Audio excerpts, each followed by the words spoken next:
Com o nível do mar aumentando, os continentes foram engolidos um por um, a próspera civilização humana foi submersa e a humanidade decaiu. Entretanto, a vida marinha floresceu nesse novo mundo. De repente, pessoas chegam no fundo do mar. Bota e seu pai, preocupado com seu filho, avisa todos os perigos próximos. Se achando o máximo e quer saber de tudo, manda o seu pai ficar sussa. Entrando em uma loja, encontra diversas comidas enlatadas. Seu pai quer que o garoto pegue tudo que for comestível, mas Bota não anda praticando leitura, porque não acha útil. Seu pai sempre quando pode ensina o garoto. Com uma cara emburrada pede para que seu pai pare e foque no serviço. Mesmo que não precise pegar algumas é sempre bom, porque não sabe quando vai precisar. Pegando o carrinho com comida, os dois estão se levantando para a superfície. O pai do garoto chama esse lugar de ruínas. Aparentemente essa era uma cidade cheia de gente no passado, mas acabou afundando. Ao chegar na superfície, sua irmã Lita estava vendo do alto para ver se achava algo interessante, mas não conseguiu encontrar nada. Por enquanto não encontraram nada que possam usar. Não conseguiram achar um pássaro à mesa e supõem que não existe mais ninguém vivo, apenas eles. Seu pai abraça os dois e promete que irão encontrar pessoas vivas e vai protegê-los, mas precisa da ajuda dos dois, pois estão juntos no mesmo bar. Todos a bordo têm uma função. Seu pai tem a função de ser responsável por caçar e pela manutenção. Bota cuida da comida e da água.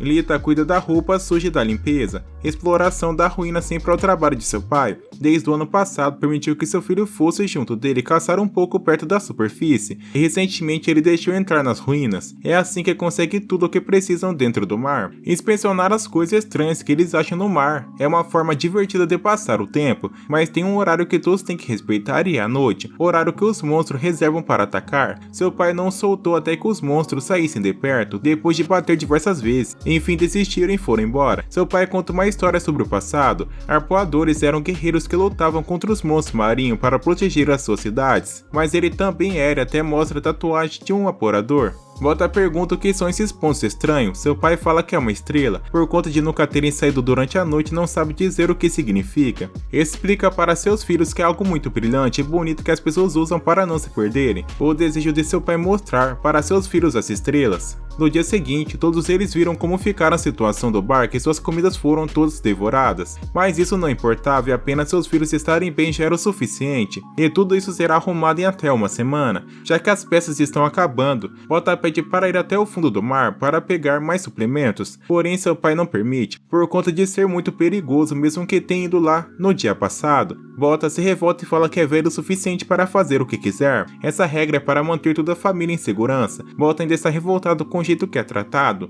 Lita pede para que parem de brigar e olhem para a frente, que tem gaviotas. Olhando para a frente encontra uma ilha abandonada. O pai decide ir sozinho para ver se tem alguém habitando o local, e se caso for perigoso não é para eles irem. Pegando a arma chega no local, mas não encontra ninguém, apenas cadáveres e diversos ataques de monstros. Ele lembra da palavra de seu filho, como se tivesse alguém pedindo para que saiam do mar. De repente escuta a voz de Bota gritando por seu pai e fala que tem uma pessoa se afogando. Ao ver, percebe que não é uma pessoa e sim um cadáver boiando. Seu pai percebe que possa ter algo embaixo segurando seus filhos com muita força. Uma criatura pula e quebra o barco apenas com a boca. O monstro marinho encara todos eles com uma feição aterrorizante. A criatura começa a comer uma parte do barco. O pai consegue segurar os filhos na parte do barco. Conseguindo se segurar, já é tarde demais. A criatura defere um golpe contra eles e os arremessam para longe. Por sorte conseguiram ficar salvos e parar na ilha abandonada, mas Lita acabou desmaiando com o choque que teve. O pai de Bota pede para que fique calmo e leve sua irmã para o mais longe que conseguir.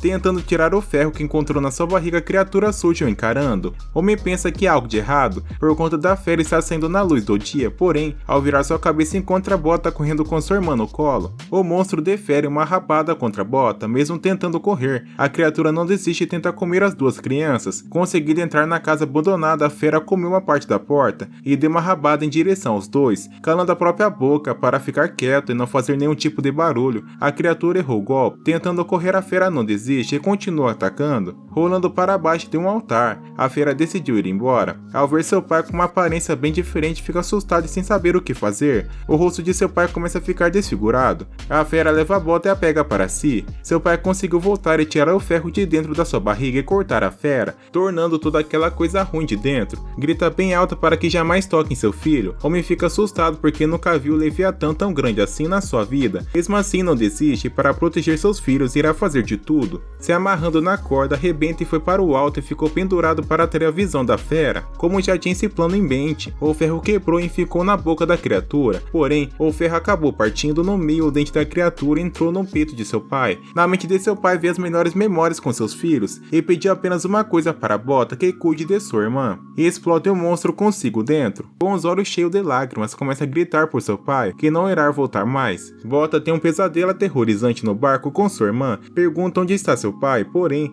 aponta para o mar e só tem os ossos. Acordando, o mar está muito perigoso e muito forte. Olhando para sua irmã, vê que seu pai sempre esteve os protegendo esse tempo todo do mar e dos Leviatã. Agora que estão sozinhos, tem que se virar. No dia seguinte conseguiram encontrar o bote, pedindo ajuda para Lita. A mesma pergunta: onde está seu pai? Não sabendo o que dizer, abraça sua irmã até que se acalme. Lita está com muita fome e não quer admitir. Tentando ver se acha alguma coisa para comer, só encontra os garfos que seu pai falou que nunca era demais. Com aqueles garfos conseguiu fazer uma arma para pescar, mas fica se perguntando se aquele mesmo monstro possa estar mergulhando por essas redondezas, mas encontra alguns caranguejos e deixa que só sua irmã coma. Com a água da chuva consegue fazer água potável e se lembra dos ensinamentos de seu pai, como fazer água potável com água do mar. Após alguns experimentos, conseguiram fazer água potável e comemoraram. Já que estão ali, decidem explorar um pouco mais a casa. Ao subir as escadas, encontraram diversos corpos. Explorando um pouco mais do local, conseguiram encontrar algumas coisas úteis, até bombas iguais a que seu pai usou, e fica se perguntando se algum dia irá conseguir lutar contra os monstros igual seu pai. Vendo os corpos, percebe que era uma família e se pergunta se irá conseguir manter a sua irmã salva. Pegando a antiga arma de seu pai, tenta treinar com ela, mas acaba dando de cara na parede. Seu irmão puxa para saber o que encontrou. Percebe que tem diversos peixes e a felicidade volta a reinar, por saber que agora podem viver nesse local. Só não esperava que iria encontrar algo muito estranho. Tocando, percebe que tem uma mão saindo da bolha. Tendo sua perna segurada, percebe que aqui é o ninho da fera. O único jeito de se salvarem ficando os garfos no olho da criatura. Mesmo assim não foi o suficiente. A fera vem em direção ao garoto com os olhos tudo furado. Trancando o porão, a fera não desiste e com suas garras fura a porta. Usando a espada de seu pai, fura o portão junto da fera e tampa todo o local com algumas pedras. Ao olhar para o lado, não encontra ali tem canto algum. Correndo para o lado de fora, encontra sua irmã lá. Olhando o mar, percebe que tem um homem com uma espada na mão, e Bota fica assustado pensando que o monstro ainda não havia sido eliminado. Sua irmã fica encantada por achar que é seu pai. Pegando o barco, decide ir em direção ao monstro. Nadando para salvar a sua irmã, pega o barco e leva para um local seguro. Pulando de volta, atrai as feras para perto de si. O horário que os monstros atacam chegou. Diversas feras começam a rodear o pequeno espaço que estão, batendo com sua força bruta, e está desesperado por não ter como salvar a sua irmã e serão desfigurados. Logo vem somente a cena de seu pai, que lutou para manter os dois a salvos. Criando coragem, uma Leviatã pulou em sua direção e a corta ao meio, mas não era só um, são muitos. Na louca começa a dar espadada para todo canto. Como a rocha é pequena, os dois conseguiram pular no mar e logo perceberam que essas criaturas são canibais, comem sua própria espécie. Remando de volta para dentro, os dois começaram a subir as escadas desesperados, tentando cortar uma parte para que não subam. Só não imaginava que eles conseguiam subir no local. Fugindo das feras, consegue cortar as escadas e o fazer cair, mas sofreu um golpe em cheio nas costas. Mas ao olhar para trás, o mesmo monstro que está por garfo no olho surge em sua direção para acabar com Bota, pegando o garoto com sua garra imensa, o empurra no chão, segurando os dentes da fera para não ser comido vivo. Sua irmã pega um pedaço de ferro e fura o olho da criatura, porém não foi suficiente para acabar com a fera. Bota não quer deixar que sua irmã seja devorada e tá com 1 litro de gasolina na boca da criatura que cai no chão, caindo junto com a fera. Fez faísca e acendeu gasolina na boca da Leviatã, que fez o peixe ficar frito. Indo até as escadas, percebe que a bomba está embaixo,